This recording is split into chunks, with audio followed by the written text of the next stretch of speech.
بسم اللہ الرحمن الرحیم۔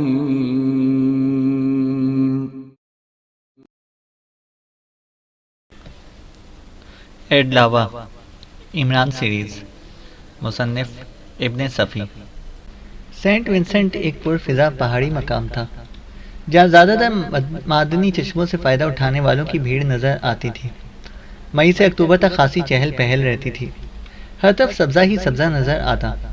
یہاں ایک اعلیٰ درجے کا ہوٹل تھا اور پھر تیسرے اور چوتھے درجے کے متعدد ہوٹل ہر طبقے کے سیاحوں کو سمیٹتے رہتے تھے۔ اعلیٰ درجے کا ہوٹل وہی اسپا تھا جس کا نام مرسیانوں نے پلوٹونیم کی کھیپ کے سلسلے میں لیا تھا، لہذا مرسیانوں کے افسوسناک انجام اور بیگل کی تباہی کے بعد بھلا عمران ادھر کا رخ کیسے کر سکتا تھا۔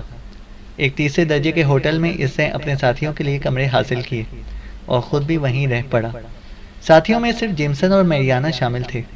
جوزف کو پھر پیچھے چھوڑ آیا تھا، اس کی رنگت کی بنا پر ساتھ رکھنے کا خطرہ مول نہیں لے سکتا تھا۔ بوڑھے ویریو نے کہا تھا کہ وہ لوگ بخوشی جا سکتے ہیں اور اپنی اور جوزف کی حفاظت کر سکے گا، ایڈلاوا انہیں تلاش نہیں کر سکے گا۔ میریانا عمران کی عدم موجودگی میں اپنے چلنے کا انداز بدل دینے کی مشق کر رہی تھی اور اس میں کامیاب بھی ہو گئی تھی، لیکن آواز پر قابو نہیں تھا۔ ایک دن عمران نے انہیں تو سینٹ ونسنٹ میں چھوڑا اور خود اسٹاک کی طرف نکل کھڑا ہوا۔ جیمسن کو بتا دیا تھا کہ کہاں پر جا رہا ہے، لیکن میریانا تو اس سے بھی بے خبر رہی تھی کہ وہ کہیں باہر چلا گیا ہے۔ جب رات گئے تک اس کی واپسی نہ ہوئی تو میریانا نے جیمسن کو گھورتے ہوئے کہا، تم دیکھ لینا، بالآخر ہمیں رونے کو اس کی لاش بھی نہ مل سکے گی۔ اچھا ہی ہے، میں تمہیں روتا ہوا نہ دیکھ سکوں گا، عجیب مضحکہ خیز شکل ہو جاتی ہے، جیمسن نے کہا۔ تم زیادہ بکواس نہ کیا کرو ورنہ پٹو گے میرے ہاتھ سے کسی دن، میریانا نے کہا۔ تم اپنے بربر ڈھمپ کی باتوں سے مجھے بور نہ کیا کرو، کیا میں اسے کم خوبصورت ہوں؟ جیمسن نے کہا۔ جیمبو جھینگے، وہ برا سا منہ بنا کر بولی۔ دوسری صبح جیمسن نے اسے کہا، چلو اس پردیشیوں کی طرف چلیں، ذرا معدنی پانی کی رہے، میری آنتیں خشک ہو گئی ہیں جنگلی مرغیاں کھاتے کھاتے، شاید جگر بھی کسی قدر متاثر ہے۔ جیمسن بولا، میں یہاں سے کہیں نہیں جاؤں گی، اس پردیشیوں کی کہانی نہیں سنی تھی، اور پھر اس کے لیے اسی ہوٹل میں کیوں جائیں، یہاں کئی اور چشمے بھی ہیں، میریانا نے کہا۔ ارے بابا تو نکلو باہر، کمرے میں مقید رہنے کے لیے تو نہیں آئے تھے، جیمسن نے کہا۔ سچ مچ بتاؤ، کیا وہ تمہیں کوئی خاص کام بتا کر گیا ہے؟ میریانا نے پوچھا۔ یقیناً، اور وہ خاص کام اس کے علاوہ کچھ بھی نہیں ہے کہ تمہیں زیادہ سے زیادہ خوش رکھوں اور اس کے بارے میں بتاتا رہوں کہ وہ کیسا آدمی ہے، جیمسن نے کہا۔ بہت کچھ وہ خود بتا چکا ہے، میں اس سلسلے میں کسی خوش فہمی کا شکار نہیں، لیکن اس کے باوجود بھی اس کے ساتھ جو وقت گزرتا ہے مجھے اپنی زندگی کا حاصل معلوم ہوتا ہے، میریانا نے کہا۔ تمہاری نفسیات بہت پیچیدہ ہے، عام طور پر عورتیں ایسے مرد کو پسند کرتی ہیں جو جلدی سے قابو میں آ جائے، جیمسن نے کہا۔ جدوجہد کے بغیر حاصل ہو جانے والی چیزیں میرے لیے بے وقت ہوتی ہیں، میریانا نے کہا۔ اچھا ایک بات بتاؤ، جیمسن نے کہا۔ 10 بتاؤں گی جیمبو پیارے، تم پوچھو تو، میریانا نے کہا۔ اگر ایڈلاوا کے ہاتھ لگ جاؤ تو تمہارا کیا حشر ہوگا، جیمسن نے پوچھا۔ کچھ بھی نہیں، وہ بھی اسی قسم کا آدمی ہے، جو کچھ ہونا تھا ہو چکا، اسے بھول جاؤ، ظاہر ہے کہ اس کا کوئی کیا بگاڑ لے گا، لہٰذا اسے پرواہ بھی نہیں ہوتی۔ ایک اسٹیمر مع اسلحہ تباہ ہو گیا، جتنی رقم ضائع ہوئی ہے وہ دوسرے ذرائع سے پھر پوری ہو جائے گی، اس کی بساط پر جو مہرے پٹے ہیں ان کی جگہ دوسرے لیں گے، کوئی عورت اسے بھاگ کر پھر اسی کی طرف پلٹ جائے تو وہ اسے اپنی فتح سمجھتا ہے۔ اگر میں اسے کہہ دوں گی کہ میں نے صرف اس کے لیے خودکشی کرنی چاہی تھی کہ وہ مجھے ہاتھ لگا چکا تھا، اس کے بعد وہ کسی اور کی قربت پر میں نے موت ہی کو ترجیح دینا مناسب سمجھا، تو جانتے ہو کہ کیا ہوگا، میریانا نے کہا۔ کیا ہوگا، جیمسن نے پوچھا۔ الفروزے جیسے کام کے آدمی کو میری ہاتھوں موت کے گھاٹ اتروا دے گا، میریانا نے کہا۔ تم نے تو کہا تھا کہ سزا بھی تمہیں ہی ملے گی۔ وہ الفروزیہ اس کے آدمیوں میں سے کسی کو کچھ نہیں کہے گا کیونکہ وہ اس کے لیے کام کے آدمی ہیں، جیمسن نے کہا۔ میں نے غلط کہا تھا کیونکہ میں اپنی اس توہین کے بعد واپس نہیں جانا چاہتی تھی، میریانا بولی۔ پھر وہ تمہاری بازیافت کے لیے کیوں اس قدر کوششیں کر رہے ہیں جبکہ تم اسے کوئی نقصان بھی نہیں پہنچا سکتی، جیمسن نے پوچھا۔ محض ایک واقعے کی بنا پر، شاید میں نے تم لوگوں کو بتایا تھا، میریانا بولی۔ اچھا، وہ کوئی حاکم جو اس سے ملنا چاہتا ہے، اس سے اسی کے بارے میں پوچھ بیٹھا تھا اور وہ اس سے اس شکل میں نہیں ملا تھا جس سے خیر اندیش کا عملہ اسے جانتا تھا۔ جیمسن نے کہا، میرا یہ خیال ہے کہ اسی وجہ سے وہ مجھے اپنے ہی پاس رکھنا چاہتا ہے، لیکن کسی عورت کا قتل اس کے ہاتھوں یا اس کے حکم سے ناممکن، قطعی ناممکن، میریانا نے کہا۔ تو پھر ایسا کرو کہ اس کے پاس چلی جاؤ، اس طرح ہم اور آسانی سے اس پر ہاتھ ڈال سکیں گے، جیمسن نے کہا۔ بکواس مت کرو، میں ایسا نہیں کروں گی، کسی کے لیے بھی نہیں، حتیٰ کہ ڈھمپ کے لیے بھی نہیں۔ وہ مجھ سے کبھی ایسا نہ کہتا، جیمبو چھینگے، میں اس انداز میں تم لوگوں سے معاونت نہ کر سکوں گی، میریانا نے کہا۔ ارے تم تو برا مان گئی، جیمسن نے کہا۔ میں اب صرف اپنے بربر سے قریب رہنا چاہتی ہوں، خواہ یہ ساتھ عارضی ہی کیوں نہ ہو، میریانا بولی۔ یہ بربر بھی پتہ نہیں کس مٹی کا بنا ہے، اور میں اس کو یہاں اس لیے لایا تھا کہ کسی اسپا میں کیچڑ کا تھرمل باتھ دلوا سکوں، تاکہ اس کی کھال پر جو چپکنے والا مادہ پایا جاتا ہے اس کا صفایا ہو سکے، جیمسن نے کہا۔ تم آخر اتنی بکواس کیوں کر رہے ہو، میریانا نے کہا۔ وہ آج تک کسی بھی عورت کے معاملے میں سنجیدہ نہیں ہوا۔ میرا مطلب یہ ہے کہ اس کی زندگی میں عورت کی گنجائش ہی نہیں ہے۔ نہ جانے کتنی عورتوں کی زندگیاں اس کی وجہ سے سنور گئی ہیں، جیمسن نے کہا۔ یہی احسان تو مجھے اس سے قریب رکھنا چاہتا ہے کہ وہ سچا ہمدرد اور دوست ہے، اور اسی لیے میں ایڈلاوا کے سلسلے میں اس کی مدد صرف اس حد تک کرنا چاہتی ہوں کہ وہ ایڈلاوا سے مار نہ کھانے پائے۔ یقین کرو یہ پہلا مرد ہے جس نے مجھے ان نظروں سے نہیں دیکھا جن نظروں سے مرد عورتوں کو دیکھتے ہیں، میریانا نے کہا۔ بچہ ہے، جیمسن بولا۔ خاموش رہو ورنہ سچ مچ جھینگے ہی کی طرح تمہاری کھال اتار دوں گی، جیمسن دانت نکالے اس کی آنکھوں میں دیکھتا رہا، پھر بولا، تم نے ابھی ایک بات غلط کہی ہے۔ میں سمجھی نہیں، میریانا نے کہا۔ تم نے کہا تھا کہ وہ کسی عورت کا قتل گوارا نہیں کر سکتا، لیکن شاید تم اس لانچ کی تباہی بھول گئی جس کا ذکر تمہاری بربر ڈھمپ نے کیا تھا، اس پر بھی تو ایک لڑکی تھی، جیمسن نے کہا۔ ضروری نہیں کہ ایڈلاوا کو اس کا علم ہو، مختلف لوگوں کے سپرد مختلف کام ہیں، اور وہ خود بخود انہیں مزید کسی ہدایت کے بغیر سر انجام دیتے رہتے ہیں۔ جو لوگ ان اسمگلروں کی نگرانی کرتے رہے ہوں گے انہوں نے ایڈلاوا سے براہ راست احکامات لینے کی ضرورت ہی نہ محسوس کی ہوگی، میریانا بولی۔ خیر تو مرد بات کی کیسی رہے گی، جیمسن نے پوچھا۔ مجھے ضرورت نہیں ہے، جلدی امراض کے لیے ہوتا ہے کیچڑ کا غسل، میریانا بولی۔ میں دیکھنا چاہتا ہوں کہ کس طرح کیا جاتا ہے، جیمسن نے کہا۔ کیچڑ کو تالابوں میں اکٹھا کیا جاتا ہے، ان میں مختلف معدنی نمکیات ملا ہوا پانی بھی شامل ہوتا ہے، مخصوص ٹیمپریچر کا خیال رکھا جاتا ہے، اور پھر اسی کیچڑ کا پلاسٹر کر دیا جاتا ہے مریضوں کے جسموں پر۔ تم تو بالکل گندے جھینگے لگو گے مرد بات کے لیتے وقت، میریانا نے کہا۔ میں دیکھنا چاہتا ہوں، جیمسن بولا۔ تنہا چلے جاؤ، اس کی عدم موجودگی میں باہر نہیں جاؤں گی، اور سنو، بہتر یہی ہے کہ چلے جاؤ، وہاں کوئی نہ کوئی لڑکی مل ہی جائے گی، وقت گزار لوگے، اور میں بالکل خاموشی سے وقت گزارنا چاہتی ہوں، میریانا نے کہا۔ پھر جیمسن نکل کھڑا ہوا، نہ جانے کہاں کہاں مارا پھلا، لیکن میریانا کی پیشگوئی پوری نہ ہو سکی کہ اسے بھی کہیں نہ کہیں کوئی لڑکی مل ہی جائے گی۔ تھکا ہارا شام کو واپس آیا تھا، لیکن کمرہ خالی دیکھ کر الجھن میں پڑ گیا۔ میریانا کا سوٹ کیس بھی موجود نہیں تھا، تو گویا اس نے اسے اسی لیے باہر بھیجا تھا۔ وہ جلدی اپنی چیزیں بھی چیک کرنے لگا، اور پھر ایک طویل سانس لے کر آرام کرسی پر گر پڑا، کیونکہ وہ اس کا جیبی ٹرانسمیٹر بھی لے اڑی تھی۔ عمران ان دونوں کے لیے متفکر تھا۔ آج 5واں دن تھا کہ ان کی طرف سے کوئی لاسلکی پیغام نہیں ملا تھا۔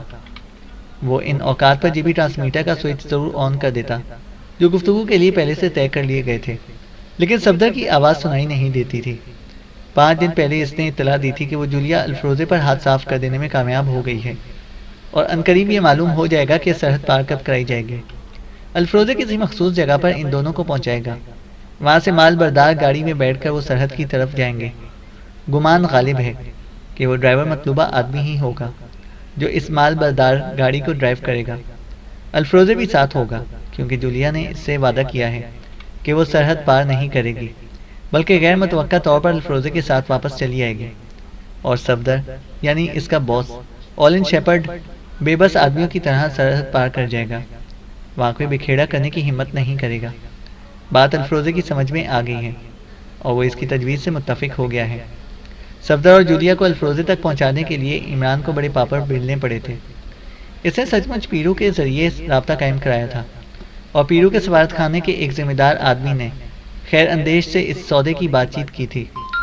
پھر جب صفدر نے وہاں پہنچ کر اطلاعات دینی شروع کی تھی تو عمران نے اندازہ لگایا تھا کہ ایڈلاوا خود ہی انہیں سرحد پار کرائے گا اور پھر وہ دیکھ لے گا ایڈلاوا کو۔ اس وقت وہ اسٹا میں ایک ویران مقام پر بیٹھا وقت گزار رہا تھا، اس توقع پر کہ شاید معینہ وقت پر صفدر کی کال موصول ہو جائے۔ ٹرانسمیٹر کا سوئچ 2 منٹ پہلے ہی آن کر دیا تھا اور پھر اس کی توقع پوری ہی ہو گئی۔ صفدر اسے کال کر رہا تھا۔ اس کی کالیں اردو میں ہوتی تھیں اور وہ اسے X2 ہی کہہ کر مخاطب کرتا تھا تاکہ X2 کا نام ایڈلاوا یا اس کے کسی آدمی کے کان میں پڑ ہی جائے تو یہ مہم کچھ زیادہ ہی مرعوب کرنے والی بن جائے گی۔ عمران نے اس کی کال کا جواب دیا، لیکن گفتگو کا آغاز ہوتے ہی اس کے کان کھڑے ہو گئے۔ صفدر کی آواز تو صاف پہچان لی تھی، لیکن وہ خلاف معمول اردو کی بجائے انگریزی زبان استعمال کر رہا تھا، حالانکہ عمران نے اردو کے علاوہ کسی اور زبان کے استعمال پر پہلے ہی پابندی عائد کر دی تھی۔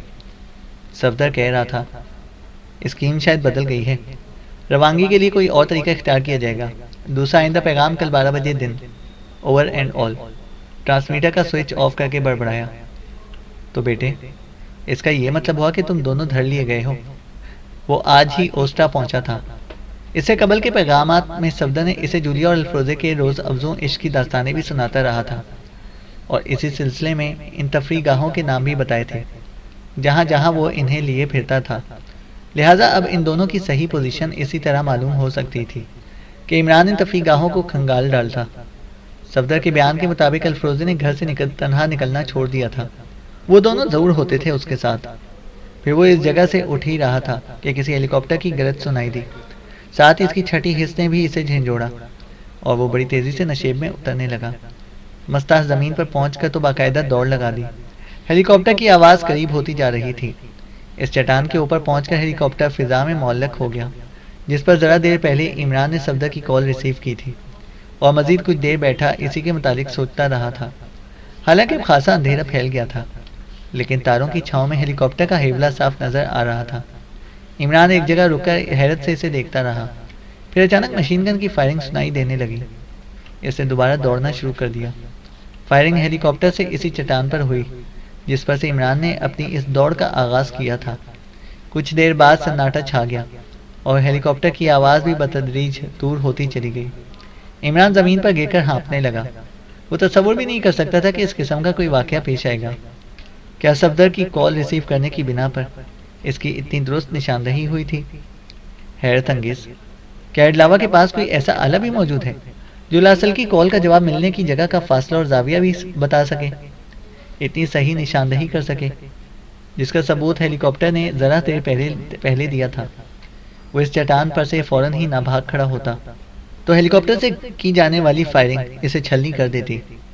کچھ دیر بعد سانسوں پر قابو پا کر وہ پھر اٹھا اور آبادی کی طرف چل پڑا۔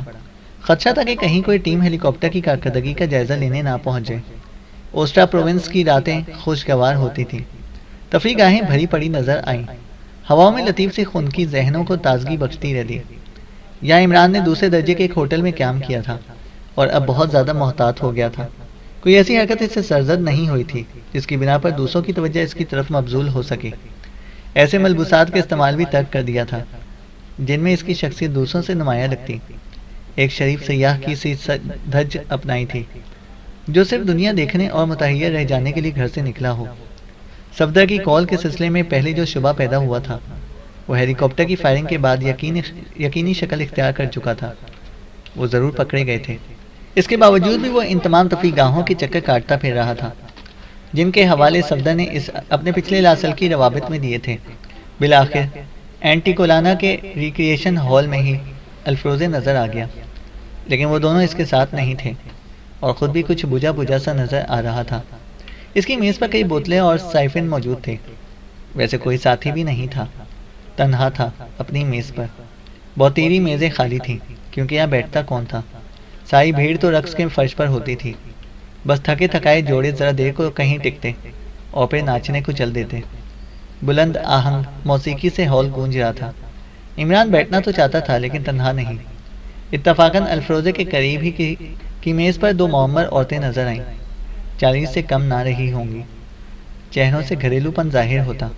عمران آہستہ آہستہ ان کی طرف بڑھا اور قریب پہنچ کر بڑے ادب سے بولا، معزز خواتین، معذرت خواہ ہوں، عظیم اٹلی میرا موضوع ہے اور میں ایک طالب علم سیاح ہوں۔ عمران نے کہا۔ دونوں حیرت سے اس کی طرف دیکھنے لگی تھیں۔ اس نے پھر کہا تھا، آپ اٹلی کی اصل کلچر کی نمائندہ نظر آئیں، اس لیے اگر اسے بد تہذیبی خیال نہ کریں تو ذرا دیر گفتگو کا خواہش مند ہوں۔ عمران بولا، کیوں نہیں، کیوں نہیں، بیٹھو، خوش آمدید، ان میں سے ایک مسکرا کر بولی۔ عمران ان کا شکریہ ادا کرتے ہوئے بڑے ادب سے بیٹھ گیا، لیکن ایسی کرسی منتخب کی کہ رخ الفروزے ہی کی طرف رہے۔ دونوں خواتین دائیں بائیں تھیں۔ الفروزے اس کے مقابل ہی بیٹھا ہوا تھا، لیکن اس کی آنکھیں تھرکتے ہوئے جوڑوں پر لگی ہوئی تھیں۔ کہاں سے آئے ہو؟ دوسری عورت نے پوچھا۔ مصر سے سینیورا، اٹلی کی تاریخ میرا موضوع ہے، اوسٹا کے اس آثار قدیمہ خصوصیت سے تفصیلی مطالعے میں ہے۔ کیا بات ہے، اوسٹا کی رومن آگسٹا پٹوریا۔ جب میں آگسٹس کی محراب سے گزر کر شہر میں داخل ہو رہا تھا تو آنکھیں قدیم رومن تہذیب کے خوابوں میں کھوئی ہوئی تھی۔ عمران نے کہا، تم بہت پڑھے لکھے ہوئے اطالویوں کے ایسے انداز میں طالبی بول رہے ہو؟ پہلی عورت بڑے پیار سے بولی۔ کسی غیر ملکی سے اپنی زبان سن کر عجیب سا لگاؤ محسوس ہوتا ہے مجھے، اور میں آپ دونوں میں اٹلی کی سی عظمت رفتہ کی جھلکیاں دیکھ رہا ہوں۔ اس بھیڑ میں کیا رکھا ہے؟ عمران نے رقص کرنے والوں کی طرف دیکھ کر کہا، ان کے پاس اپنا کیا ہے؟ لباس جانے کہاں سے لائے ہیں، اور افریقہ کے وحشی قبائلیوں کی طرح اچھل کود رہے ہیں۔ عمران نے کہا، ان کے اندر اطالیہ دم توڑ رہا ہے۔ دوسری عورت نے قابلیت چھانٹنے کی کوشش کی۔ اتفاقاً اسی دوران میں عمران اور الفروزے کی نظریں ملی تھیں، اور عمران نے غیر ارادی طور پر اسے آنکھ ماری تھی۔ وہ ایک دم جھرجھری سی لے کر اسے گھورنے لگا تھا۔ عمران جلدی سے دوسری عورت کی طرف جھک کر بولا، میں دراصل آپ سے یہ معلوم کرنا چاہتا تھا کہ… ہاں ہاں بولو، کیا معلوم کرنا چاہتے تھے؟ ایک عورت نے کہا۔ عمران نے آہستہ سے رازدارانہ لہجے میں کہا، کیا یہاں کوئی ایسا خیراتی ادارہ موجود ہے جو میری مدد کر سکے؟ میں بالکل کلاش ہو گیا ہوں۔ اپنے سفارت خانے سے اس لیے رجوع نہیں کرنا چاہتا کہ وہاں میرا ایک خاندانی دشمن بیٹھا ہوا ہے، مجھے ایڑیاں رگڑ کر مر جانے پر مجبور کر دے گا۔ اٹلی کے کسی نیک آدمی کو بھی میری مدد نہیں کرنے دے گا۔ عمران بولا۔ وہ اس انداز میں آہستہ سا بولا تھا کہ الفروزے شبہ میں مبتلا ہو سکے کہ شاید گفتگو اسی کے متعلق ہو رہی ہے۔ نتیجہ خاطر خواہ نکلا۔ الفروزے نچلا ہونٹ دانتوں میں دبائے انہیں گھورے جا رہا تھا، اور ادھر دونوں عورتیں اس انکشاف پر بالکل ہی بجھ کر رہ گئیں، اور ان کے چہرے اکتاہٹوں کی آماجگاہ بن گئے۔ نہیں سینیور، ہم ایسے کسی ادارے سے واقف نہیں، ایک عورت بولی، اور پھر اس نے دوسری سے کہا، اب چلنا چاہیے، بہت دیر ہو گئی ہے۔ پھر وہ اسے وہیں بیٹھا تنہا چھوڑ کر تیزی سے کاؤنٹر کی طرف بڑھ گئی۔ عمران نے طویل سانس لی، الفروزے کی طرف دیکھا، اور پھر چھت کی طرف دیکھنے لگا۔ الفروزے اپنی کرسی سے اٹھ کر اس کی طرف آیا اور بھررائی ہوئی آواز میں بولا، خبیث آدمی، کیا میں تم سے ان کھوسٹ بوڑھیوں کا سودا کروں گا؟ وہ نشے میں بھی معلوم ہوتا تھا، بلانوش ضرور تھا، لیکن اس وقت اس سے بھی کچھ زیادہ ہی ہو گئی تھی۔ میں سمجھا نہیں سینیور، عمران نے بھی اٹھتا ہوا کہا۔ الفروزے قد میں اس سے قریباً 11 انچ اوپر جا رہا تھا۔ تم نے کیا سمجھ کر مجھ سے آنکھ ماری تھی؟ یہ آپ کیا کہہ رہے ہیں؟ عمران گفتگو میں مناسب الفاظ استعمال کر رہا تھا، لیکن لہجہ اکھڑ تھا۔ تم سمجھتے ہو کہ میں کوئی گھٹیا ٹیسٹ کا آدمی ہوں؟ ہاں، اگر کوئی ڈھنگ کی ہو تو لاؤ، الفروزے نے کہا۔ مجھے یاد نہیں پڑتا کہ میں نے آپ جیسے گلفام کو آنکھ ماری ہو، لیکن کیا آپ مجھے عورتوں کا دلال سمجھ رہے ہیں؟ عمران نے کہا۔ پھر تم کون ہو؟ الفروزے بولا۔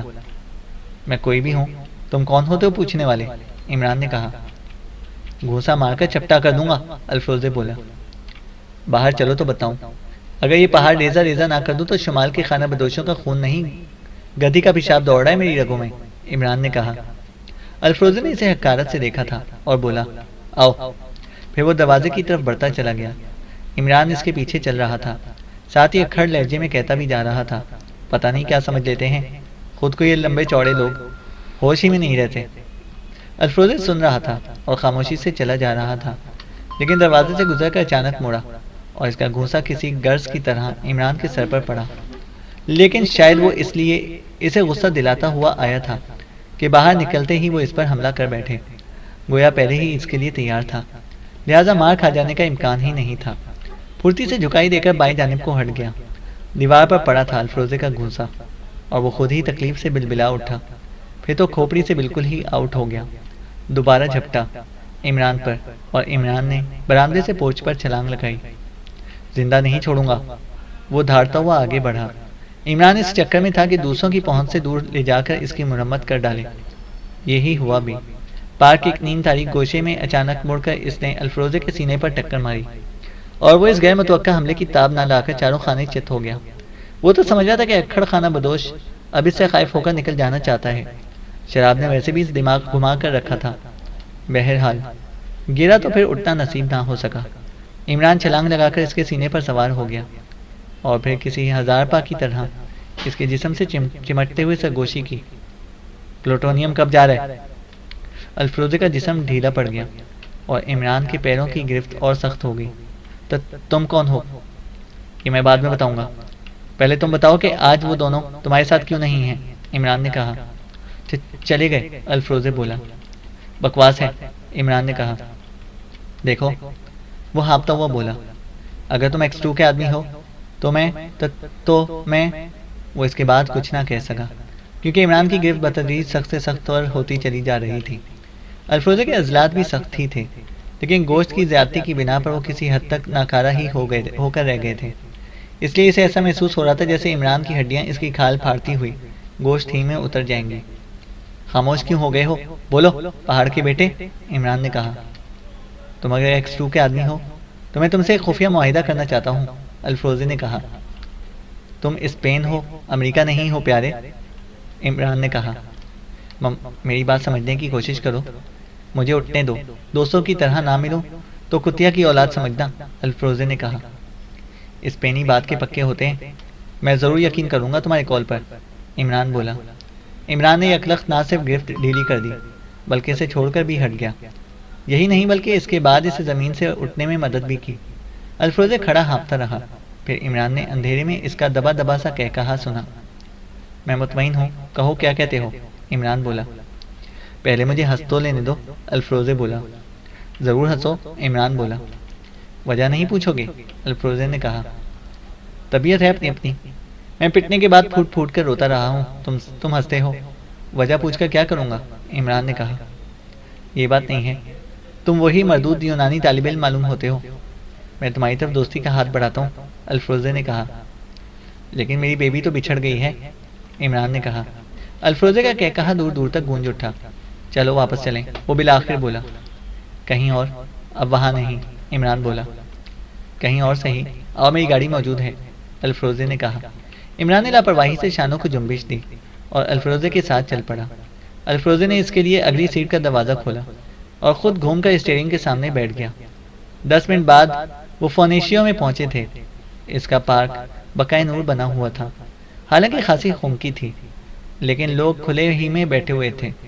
الفروزے نے ایک گوشہ منتخب کیا جہاں آس پاس میزیں خالی پڑی تھیں۔ کیا پیو گے؟ الفروزے نے عمران سے پوچھا۔ کافی، عمران بولا۔ صرف؟ الفروزے بولا۔ پردیس میں اس سے آگے نہیں بڑھتا، عمران نے کہا۔ اس لیے شیطان کے دادا ہو؟ الفروزے اس کی آنکھوں میں دیکھتا ہوا مسکرایا۔ عجیب ٹائپ تھا اس کا، قطعی نہیں معلوم ہوتا تھا کہ کچھ دیر پہلے اس کے ہاتھوں زک اٹھائی ہے۔ ایسا لگتا تھا جیسے برسوں کا بچھڑا ہوا کوئی دوست ملا تھا۔ کیا تم ہی X2 ہو؟ الفروزے نے تھوڑی دیر بعد پوچھا۔ اس پر عمران ہنس کر بولا۔ اس کا ایک ادنا سا خادم، وہ تو صرف ایک بہت بڑا دماغ ہے، خود حرکت نہیں کرتا، صرف پلاننگ کرتا ہے۔ ہم لوگ تو اس کی بساط کے مہرے ہیں، عمران نے کہا۔ اس کے مہرے نے ایڈلاوا کو تھکا مارا تھا، الفروزے نے کہا۔ پیدلی مادی ہوگی، عمران خشک لہجے میں بولا۔ اب تم کام کی بات کرو، مجھے یقین نہیں آتا کہ پلوٹونیم سرحد پار کر گیا۔ ایڈلاوا کیا بیان ہے؟ میں کچھ نہیں جانتا، میں تو ہمیشہ اسٹیمر پر ہی رہا ہوں، الفروزے نے کہا۔ وہ دونوں ہی لے گئے ہیں یا کوئی اور بھی تھا؟ عمران نے پوچھا۔ میری دانست میں کوئی چوتھا آدمی ہرگز نہ ہوگا، الفروزے بولا۔ میں صرف عزم محکم ہوں، ذہانت نہیں رکھتا، کمانڈ کر سکتا ہوں، پلاننگ نہیں کر سکتا۔ ایڈلاوا مجھے بلڈوزر کی جگہ استعمال کرتا ہے، الفروزے نے کہا۔ میرا یہی اندازہ تھا، عمران بولا۔ وہ اس تنظیم کا ذہن ہے اور میں جسم، لیکن اسے میری خواہشات کا گلا گھونٹ دیا۔ زندگی میں پہلی بار ایک دلکش عورت نے مجھے چاہا تھا، ایڈلاوا نے اس سے مجھ سے چھین لیا، الفروزے نے کہا۔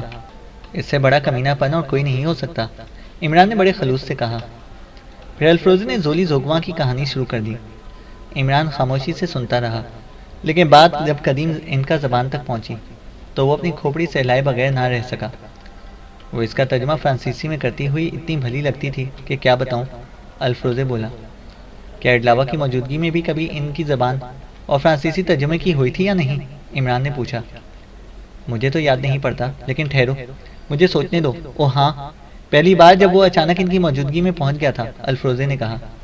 عمران نے منہ چلا کر ٹھنڈی سانس لی اور آسمان کی طرف دیکھنے لگا۔ لیکن تم نے یہ کیوں پوچھا تھا؟ الفروزے بولا۔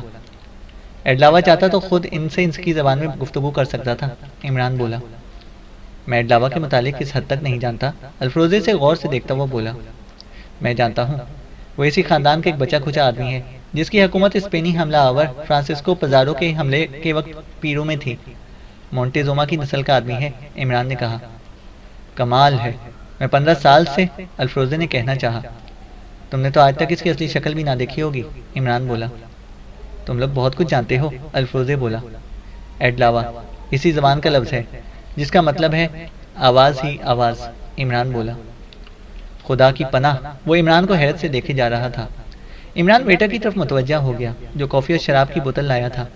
اس کے رخصت ہو جانے پر الفروزے نے بقیہ کہانی سنانی شروع کر دی اور اختتام پر بولا۔ اس نے میری لا علمی میں انہیں سرحد پار کرا دی، ورنہ اگر میں وہاں ہوتا تو وہ میرے ساتھ واپس آ جاتی، الفروزے بولا۔ مجھے یقین ہے کہ وہ واپس آ گئی ہوگی، عمران سنجیدگی سے بولا۔ کیا کہہ رہے ہو؟ الفروزے اچھل پڑا۔ پرسکون رہو، میں غلط نہیں کہہ رہا، وہ ایڈلاوا کے ساتھ ہی پلٹ آئی ہوگی اگر تمہیں اتنا ہی چاہنے لگی تھی، لیکن ایڈلاوا اسے ہڑپ کر گیا، عمران نے کہا۔ الفروزے کی مٹھیاں کھلنے اور بند ہونے لگی، چہرہ سرخ ہو گیا، آنکھیں اپنے حلقوں سے ابل پڑ رہی تھیں۔ بالآخر وہ پھنسی پھنسی سی آواز میں بولا، میں اسے زندہ نہیں چھوڑوں گا۔ پھر سے ایڈلاوا کے خلاف شکووں کا دفتر کھول دیا، اس عمارت کا بھی ذکر کیا جہاں خود مقیم تھا۔ تہخانوں پر بات چلی اور اس نے عمران کو بتایا کہ لاکھ کوشش کے باوجود بھی وہ تہخانے میں داخل ہونے کا راستہ نہیں تلاش کر سکا۔ دونوں مل کر تلاش کرنے کی کوشش کریں گے، عمران نے کہا۔ اگر وہ مل گئی تو میں تمہیں مالا مال کر دوں گا، تم لوگ یہی چاہتے ہو نا؟ ایڈلاوا مار ڈالا جائے، الفروزے نے کہا۔ کھلی ہوئی بات ہے، میرا باس اس کی لاش دیکھنا چاہتا ہے، عمران سر ہلا کر بولا۔ تم جیسا کوئی پھرتیلا اور ذہین آدمی میرے ساتھ ہو تو یہ ناممکن بھی نہیں ہے۔ میں اپنی اتنی زندگی اس کے ساتھ خواہ مخواہ برباد کر دی، نہ وہ وفاؤں کا صلہ دے سکتا ہے اور نہ خود کسی کا وفادار رہ سکتا ہے، الفروزے نے کہا۔ میں کوئی نئی اسکیم ترتیب دوں گا تو بے فکر رہو، زولی زوگواں تم تک ضرور پہنچے گی، عمران نے کہا۔ چینل کو سبسکرائب کریں اور بیل آئیکن کو پریس کریں تاکہ ہماری ہر اپڈیٹ آپ کو بر وقت مل سکے۔